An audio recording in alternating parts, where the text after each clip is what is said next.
François, bon, les carnets. Vous avez compris, on est dans une semaine. Lovecraft, on va aller jusqu'au bout de la semaine avec Lovecraft. Il y a longtemps que je n'avais pas repris le chantier de mes instants Lovecraft. Il y a plus de 100 vidéos, il y a des lectures intégrales. Tenez, par exemple, dans l'Abîme du temps dont je vais parler, vous savez combien de temps il faut pour le lire à haute voix ? 3h30. Eh ben, ça y est, c'est sur ma chaîne, ça fait au moins 2 ans et quelques. C'est d'autant plus important ces lectures en mode intégral que maintenant on sait faire, on se prend ça là, et puis tchac, on les met en mode audio ou en mode podcast. Je crois même que je vais faire une playlist dédiée. Tiens, ça c'est une bonne idée. Toujours là sur cette chaîne. Comme ça on aura juste une chaîne podcast uniquement avec des lectures très longues. Le vieil homme et la mer, etc. Il y a des Balzac et tout ça. Moi, je cherche un peu à tâtons comment avancer. Ouais, mais si tu regardes un petit peu dans ton dos et puis que tu dis, disons, il s'en est passé quand même des choses depuis 3-4 ans, ça fait rien, on continue. Enfin, en tout cas, moi, là, ce truc-là, ça s'est passé déjà depuis quasiment 2015. Et bien, tu sais, dans ta vie, des fois, il y a des trucs dont tu es fier et tu n'as pas honte d'en être fier. C'est ces petits bouquins point seuil qui se vendent 6 balles, 6 balles 50 s'ils sont gros. C'est pas une affaire de lucre. Moi, je touche 4% sur chaque. Alors, vous voyez, 4% de 6,50 €, vous ferez le calcul. Mais c'est pas ça qui compte. Ce qui compte, c'est que, hop là, tu les trouves un petit peu partout. Et puis, ils sont hyper jolis. Et évidemment, ce qui est très bizarre, c'est voir comment se reconduit, même sur une petite collection comme ça, des critères de diffusion qui sont a priori pas les miens. Par exemple, Dagon, c'est une quinzaine de nouvelles de 20 pages maximum. L'étrange maison haute dans la brume, The Outsider. La ville sans nom, que c'était beau celui-ci. Puis l'innommable, ou bien le chien. Donc, et des trucs où Lovecraft est vraiment dans son labo. Et Dagon, c'est une des premières nouvelles qu'il a écrites où on voit se dessiner ce qui sera plus tard l'appel de Cthulhu. Mais l'appel de Cthulhu, si je regarde là, enfin je regarde pas en fait, je vois comment ça arrive de temps en temps. Bon. Mais l'appel de la couleur tombée du ciel, chuchotement dans la nuit, un de mes préférés. Voilà, il est là, l'appel de Cthulhu. Eh bien, lui, il se vend comme un petit pain, parce que, Lovecraft, Cthulhu, bah tiens, je vais acheter celui-là. Ouais, mais moi, évidemment, ça vaut aussi pour la couleur tombée du ciel. Donc, il y en a 2, la locomotive qu'entraîne la collection, alors que c'est un peu de ça dont je voulais parler aujourd'hui avec un petit chouchou. Alors, ils sont tous mes chouchous. Montagne de la folie, évidemment. Et pourtant, c'était pas marrant à traduire. Hein. Mais, parce que... c'est comme si tu grimpais en 4x4, là, des montagnes qui en finissaient pas. Des montagnes de la folie. Et lui, il y allait en avion. Et Ténèbres sur Innsmouth, ça, pour moi, c'est même une porte d'entrée majeure de Lovecraft, y compris par le fait de revenir comme ça en revenant de son grand voyage dans le Vermont, un voyage qui avait duré plus de 2 mois, dont il ramènera aussi chuchotement dans la nuit, s'arrêtant dans ce petit patelin qui s'appelle Newburyport, et à Newburyport, découvrant que le port, par rapport à ses souvenirs d'enfance, il est moitié abandonné, les usines à poissons tournent, les conserveries, tout ça, ça s'est ensablé, c'est au ralenti, les gens sont vieux, c'est de la misère, et là, hop là, à peine il revient à Providence, 2 jours après, c'est complètement incroyable.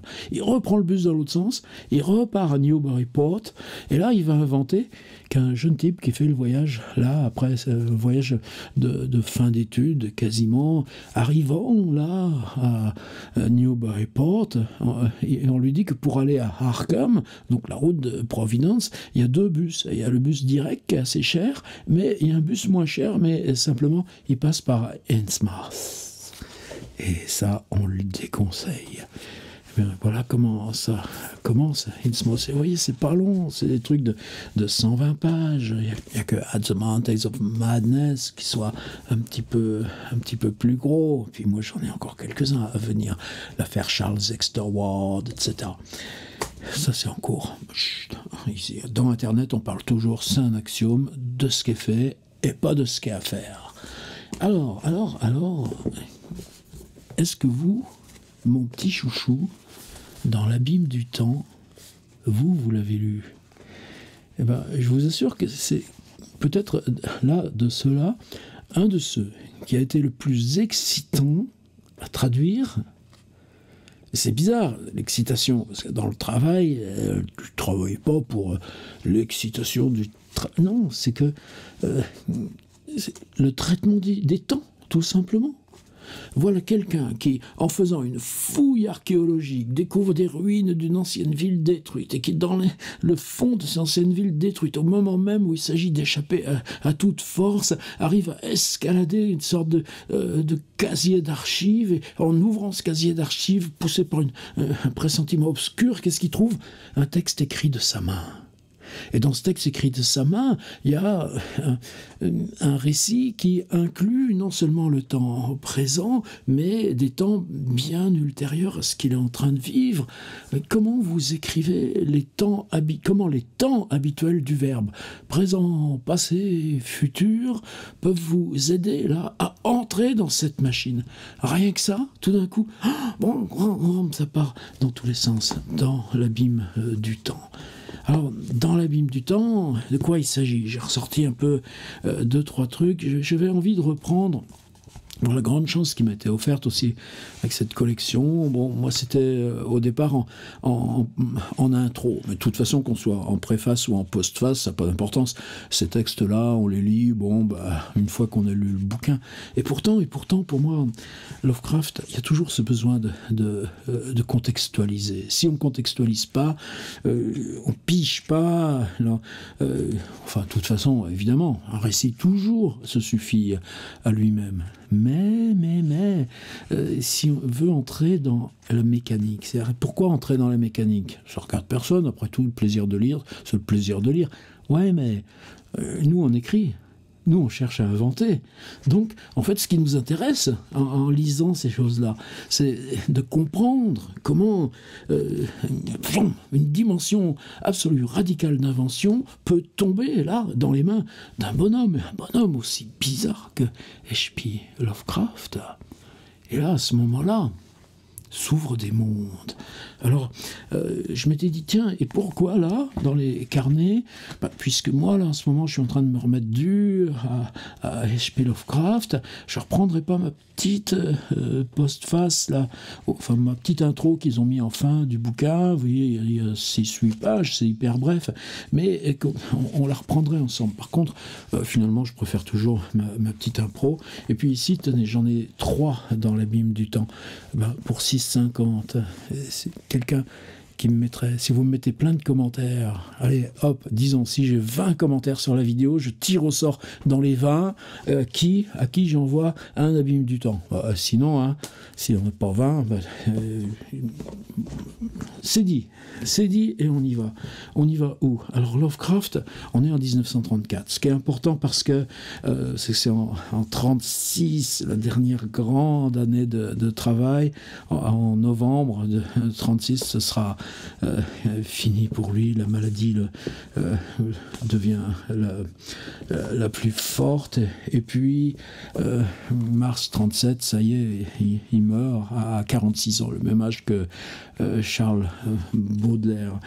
Alors, est-ce que dans l'abîme du temps, c'est son dernier texte? Non, il y a The Haunter of the Dark, celui qui hante la nuit. Bon, moi, je l'ai mis dans la maison maudite. Le seul point commun, c'est que la maison maudite, c'est à Benefit Street, dans Providence. Et The Haunter of the Dark, c'est dans cette colline aussi de Providence, qui tombe là au-dessus de Benefit Street, avec cette chose qui est totalement...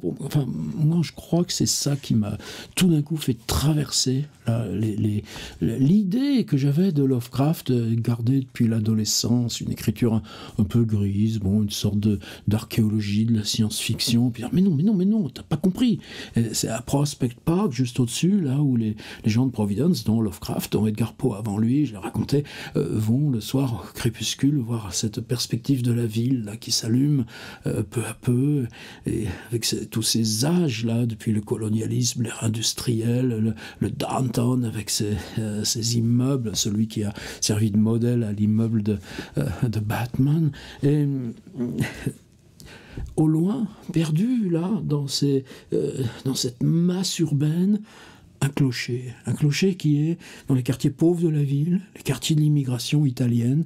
Et le narrateur, toujours surpris de cette espèce de côté solitaire de ce clocher, cherche à le rejoindre. Mais à mesure qu'on essaye de le rejoindre dans ces quartiers-là, où à chaque fois on descend dans les classes sociales les plus pauvres, eh bien, impossible de le retrouver.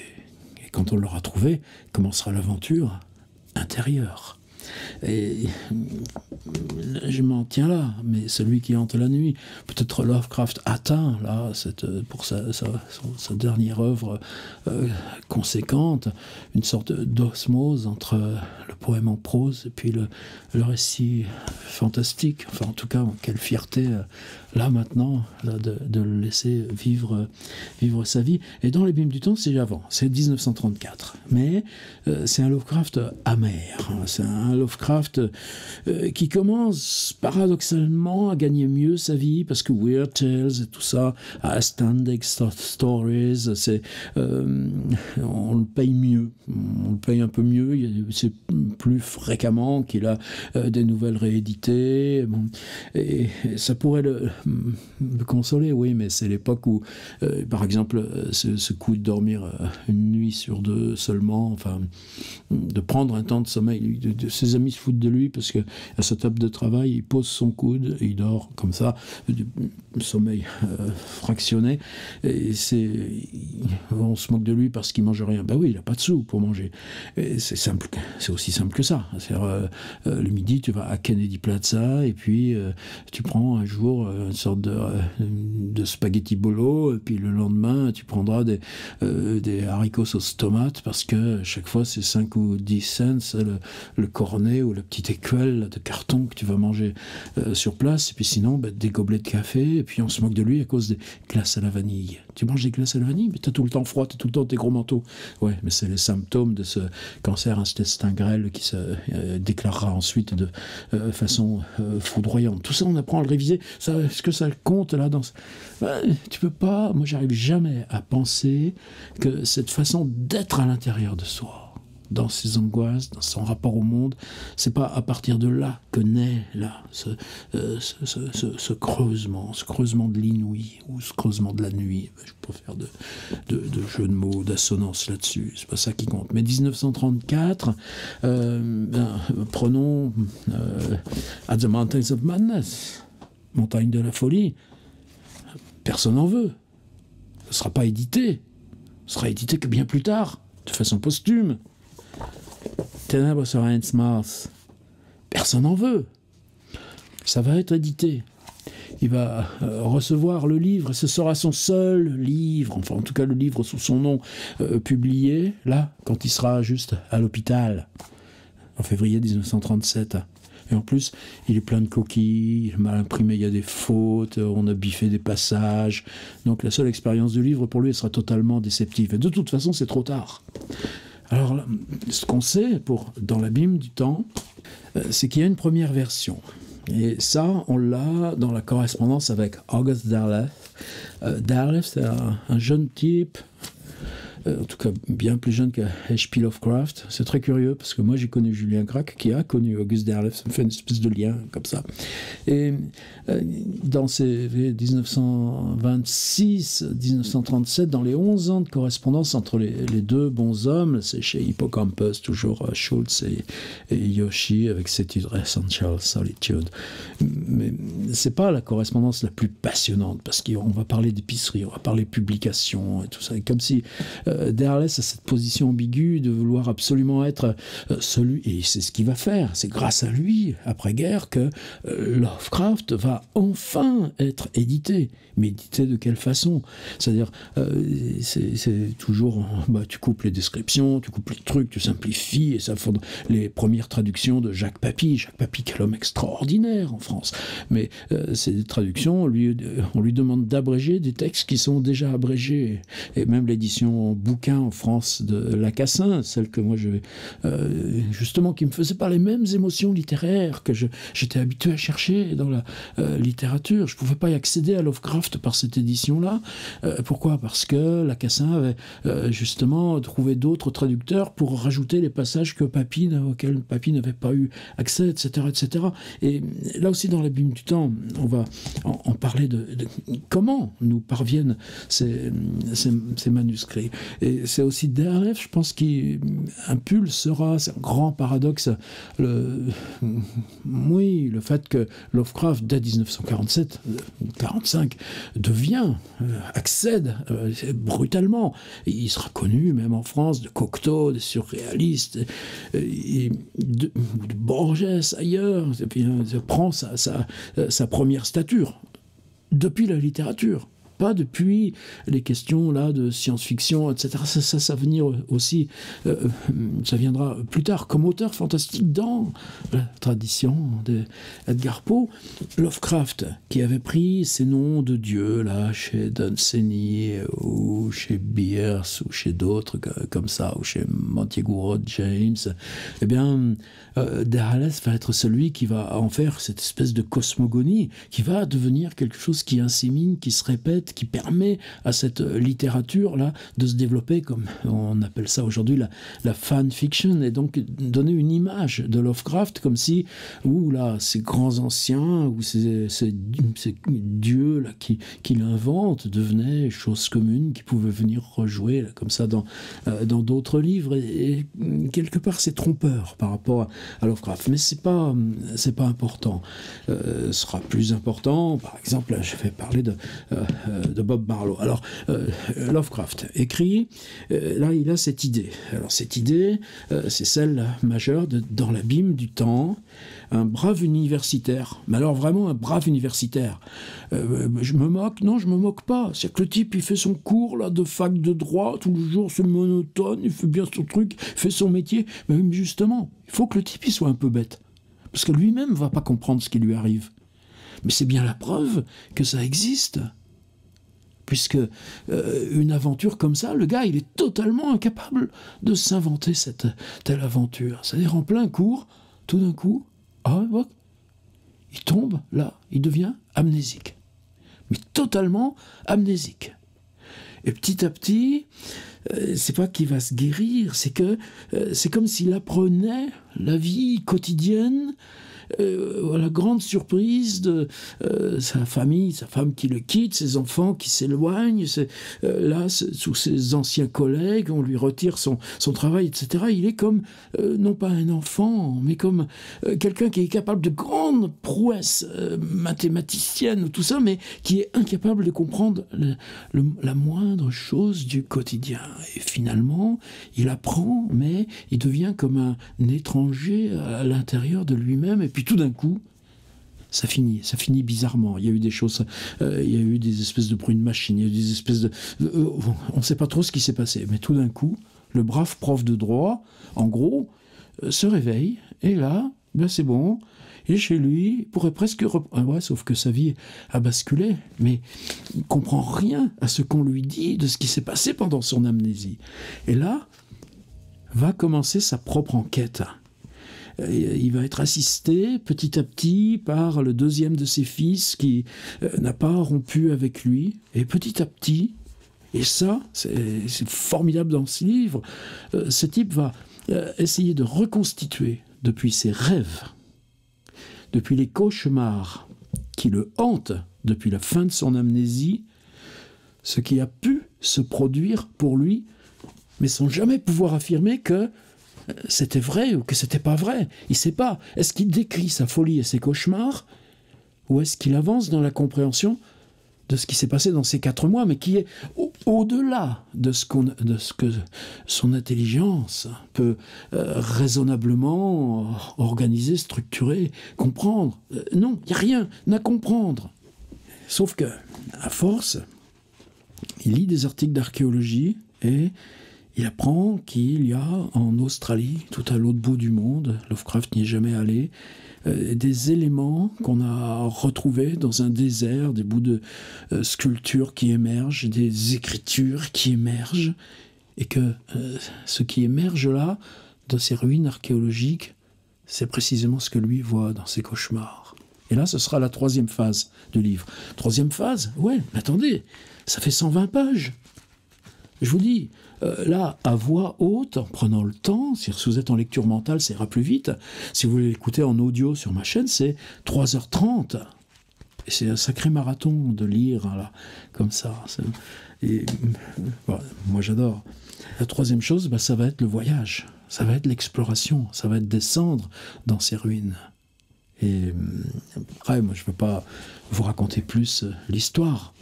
Mais vous voyez, 3 parties, là, qui s'emboîtent en 120 pages et qui touchent. Alors, Lovecraft, comment c'est parti? Justement, ce qui est dur pour nous, là, aujourd'hui, c'est que précisément, parce que là, il est sur 2 échecs. Innsmouth, vous savez, on lui avait demandé un roman d'action. Alors Lovecraft, les romans d'action. Alors effectivement, sur les 8 chapitres, là, le chapitre 4 est un chapitre d'action. Simplement, il lui a fallu 3 chapitres avant pour arriver à l'action, etc., etc. N'empêche que moi, Innsmouth, j'adore. Mais bon, refus. En tout cas, et ils sont plusieurs. Il y a un autre, là, Robert Bloch. Robert Bloch, je ne sais pas si vous... c'est celui qui, par exemple, il a fait une petite nouvelle qui s'appelle Psycho. Et puis Hitchcock, il voudrait faire un film en noir et blanc, mais que ça lui revienne pas trop cher. Alors, et sous un faux nom, il achète les droits de Psycho. Merci Sébastien Rongier de nous avoir... Merci l'ami Sébastien Rongier d'avoir fait l'enquête, mais pour pouvoir acheter sous un faux nom à ce jeune Robert Bloch inconnu cette histoire Psycho, parce que si c'était, sachant qu'il la vendait à Hitchcock, il ne se serait pas fait avoir comme ça. Et Robert Bloch vient à Providence visiter Lovecraft, alors que Derleth ne viendra pas, c'est trop loin. Et lui, il est à Madison, Wisconsin. Et... Bloch, dans une histoire, il écrit une histoire qui est censée se passer à Providence, et à l'intérieur, il met Lovecraft. Qu'est-ce que va faire Lovecraft? Quand il écrit « Celui qui hante la nuit », qu'est-ce que va faire Lovecraft? Il va fabriquer une histoire, donc celui qui hante la nuit, dont le personnage principal ne s'appellera pas Bloch, mais Blake, la visite de Blake, là, à Providence, sera exactement transposée de la visite de Robert Bloch, sauf que Blake meurt à la fin, et meurt pas dans de jolies conditions. Si vous avez lu l'histoire, vous le savez. Donc tout cela, Derleth, Bloch et d'autres, démarche, Clark Ashton Smith depuis la Californie, démarche des éditeurs, pousse pour que les éditeurs enfin publient les histoires de H.P. Lovecraft. Mais lui, il n'a plus envie. Et c'est dans cette espèce de non-envie que, malgré tout, alors il écrit, donc c'est 15 pages. 15 pages, c'est un carnet, c'est écrit tout serré. Et puis il le déchire, il dit. Il détruit les 15 pages et il le réécrit. Et alors, est-ce qu'il a détruit les 15 pages après avoir refait la 2e version en 65 pages, ou est-ce qu'il a détruit pour réécrire? Ça, on ne saura pas. En tout cas, ce geste de décrire la première version, ça, il y revient tout le temps. Et ces 65 pages, il les envoie à Derleth. Et il les envoie timidement. Et là, on a ça. Attendez, j'ai mis un petit post-it. Il en parle. Donc, on est le 25 février 1935. Merci pour l'article du mois de mars, etc., etc. On parle de différentes choses, différents autres manuscrits de magazines. Et puis, j'ai entendu, on m'a dit que, etc., etc. Et c'est comme pour The Shadow Out of Time, que j'ai terminé maintenant. Je me demande si vraiment ça vaut le coup de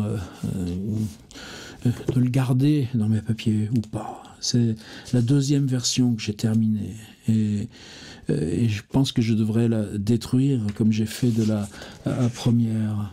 C'est pas que c'est si insatisfaisant, mais je n'arrive plus à trouver l'énergie de dactylographier. C'est aussi pour moi un mystère. Lovecraft a 16 ans pour ses chroniques astronomiques. Il est si fier de s'acheter une Remington et cette espèce de grosse machine verticale. Vous savez, de 1906 à 1926, en 20 ans, ce matériel a fait des progrès considérables. Il est toujours resté à sa vieille bécane, qui fait 50 kilos, qu'il a transportée à New York, qu'il a ramenée, elle est toujours dans sa pièce de travail, mais il veut plus taper à la machine. Et donc, en gros, dit à Derleth, si vous voulez éditer ce texte, c'est à vous de le déchiffrer et de le recopier. Et si vous voulez perdre du temps à ça, déchiffrer ces hiéroglyphes, mais vraiment, c'est sans obligation, parce que ce serait probablement mieux de le mettre directement au panier et que la corbeille soit sa destination évidente. Et mass traders will complain of the length of the thing, c'est-à-dire tout le monde va se plaindre de la longueur. Bah oui, ça fait 120 pages. Mais c'est quoi 120 pages? Mais pas possible que je rédige cette histoire maintenant de façon plus condensée. La version détruite était courte, c'est ça aussi, tu vois. C'est-à-dire, la version publiable, non, je l'ai détruite parce que je veux cette complexité. Alors, elle, j'aurais pu la publier, mais non. Et puis, il y a plein de choses qui me gênent. Par exemple, tout ce que je dis sur l'Australie, probablement, c'est pas convaincant parce que moi, je connais pas l'Australie. Ce qu'il faudrait trouver, là, ce que je connais, quand il parle de Providence, il connaît l'atmosphère, the atmospheric preparation and emotional modulation, c'est-à-dire pour le manque de préparation pour l'atmosphère et la modulation émotionnelle, et ainsi de suite. Voilà, ça c'est la lettre de... Alors, qu'est-ce qui se passe avec ça, évidemment, que Derleth, c'est suffisamment... alors évidemment que pour Derleth, tout ça, c'est si dissuasif qu'il laisse tomber. Et Lovecraft, il se met en colère. Il lui demande de lui renvoyer le cahier avec les 65 pages serrées. Et l'été, où est-ce qu'il est l'été? C'est là où c'est son premier séjour dans la famille des Barlow. Alors Barlow, il y a déjà 5 ans qui correspondent, il a 18 ans, et donc il va être 2 mois là, près de Orlando, dans cette une maison isolée dans la plus belle partie là, de Floride centrale, et il le donne à lire à Barlow. Il ne sait pas que Barlow va lui échanger le cahier contre une version dactylographiée. Simplement, la version dactylographiée. Alors c'est pareil, avec tellement d'approximations, vraiment ce qui est illisible, il ne le transcrit pas, quoi, en gros. Et il ne met pas de carbone, puisque c'est uniquement pour redonner à Lovecraft son manuscrit. Or, les carbones, c'est ce qui permet de faire circuler un exemplaire, tandis que vous gardez l'archive. Donc, et ce texte dactylographié non corrigé, non vérifié, non repris par le travail d'écriture par H.P. Lovecraft, c'est celui qui parviendra de façon posthume à Derleth et qui servira à l'édition. Et ça aussi, quel destin! Barlow, donc il y a cette question d'homosexualité latente, sous-jacente entre l'auteur de 40 ballets et puis l'ado, probablement, évidemment, rien de plus. Par exemple, les créatures qu'on va trouver dans l'abîme du temps, they have no sex. On règle le problème. On vit dans une société, là, dans ce contexte-là que j'ai dit tout à l'heure, là, de jeu, d'émergence, de bascule, de saisie de personnalité, d'un type venu là, de ces zones du passé le plus ancien, là, dans la peau de ce prof de droit, pendant que lui était détenu là, dans ces zones sans âge, mais où les différentes créatures qui sont toutes assignées là, des travaux de copistes comme Bartleby viennent là de différentes civilisations, de toutes. C'est infernal. Et donc Lovecraft repart à Providence avec une version dactylographiée, tandis que Barlow garde au décès de H.P. Lovecraft. Barlow, chez lui, donc, il a le Commonplace Book. Il va acheter une presse, il va appeler ça Futile Press, les éditions futiles, et il va proposer, juste après le décès de Lovecraft, une édition du Commonplace Book. Et cette édition de 1938, une espèce d'archéo-édition du Commonplace Book, parce qu'il est détenteur du manuscrit. Par contre, quand il arrive à Providence et qu'on lui dit que Lovecraft lui a fait légataire de tous ses papiers, alors que Derleth, lui, va se mettre en rage. Non, comment ces papiers peuvent appartenir à Barlow?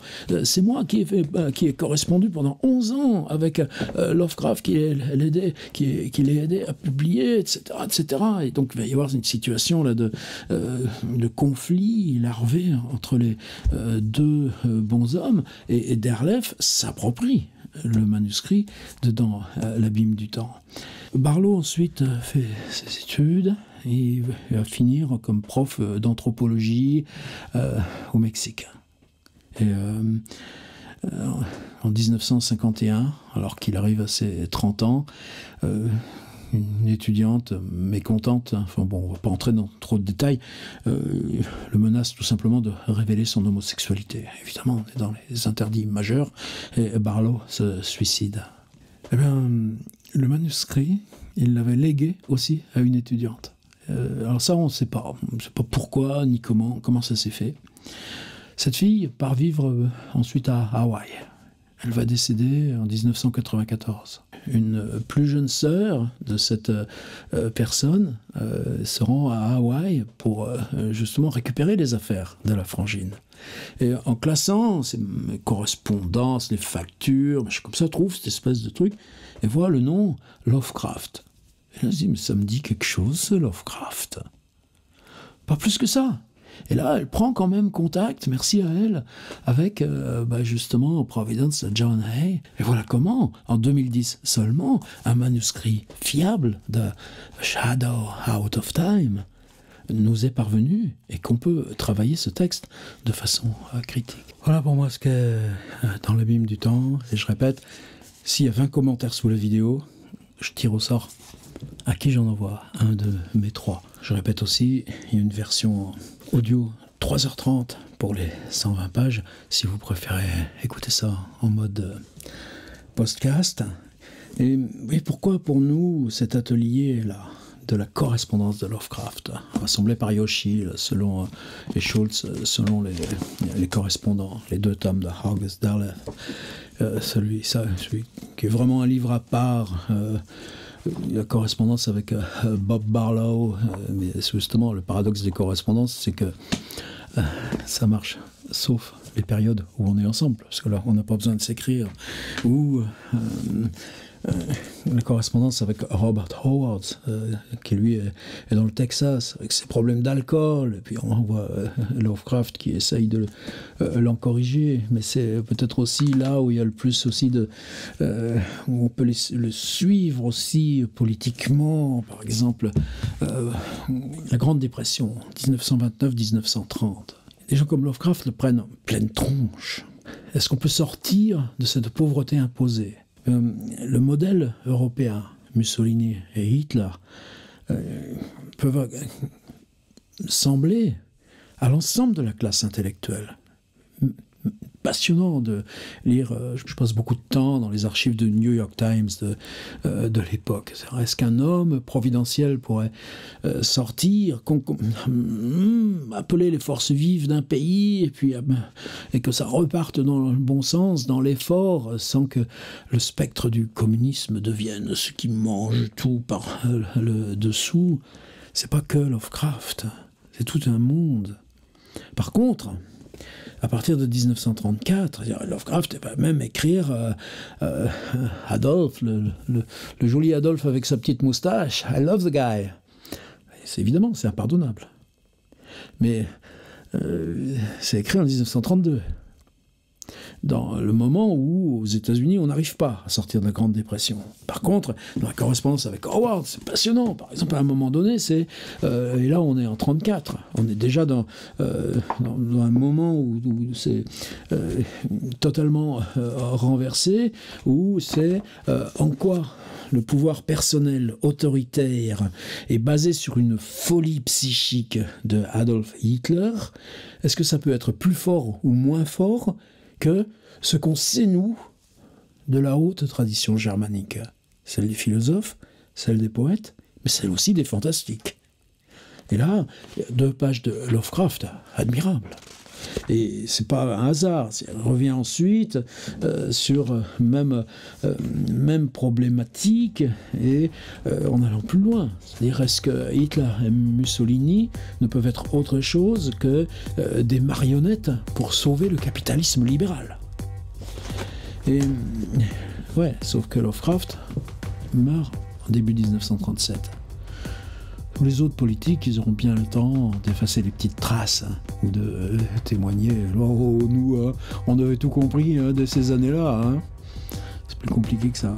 Et, pour le cas de Lovecraft et Robert Howard, où les positions politiques de Lovecraft, on n'a pas le droit d'être simple. Et là, c'est fabrique de monde, comme dans l'abîme du temps. Et ce qui se rejoue des mêmes pulsions de monde, non pas de civilisation en civilisation, mais le fait que notre propre civilisation puisse être simplement un avatar d'une recréation de monde qui se fasse pas simplement là, dans le fond de la planète, mais des occurrences bien plus immenses.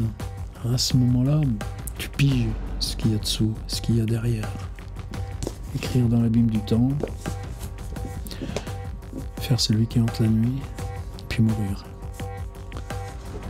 Nous, ça vaut le coup qu'on aille voir.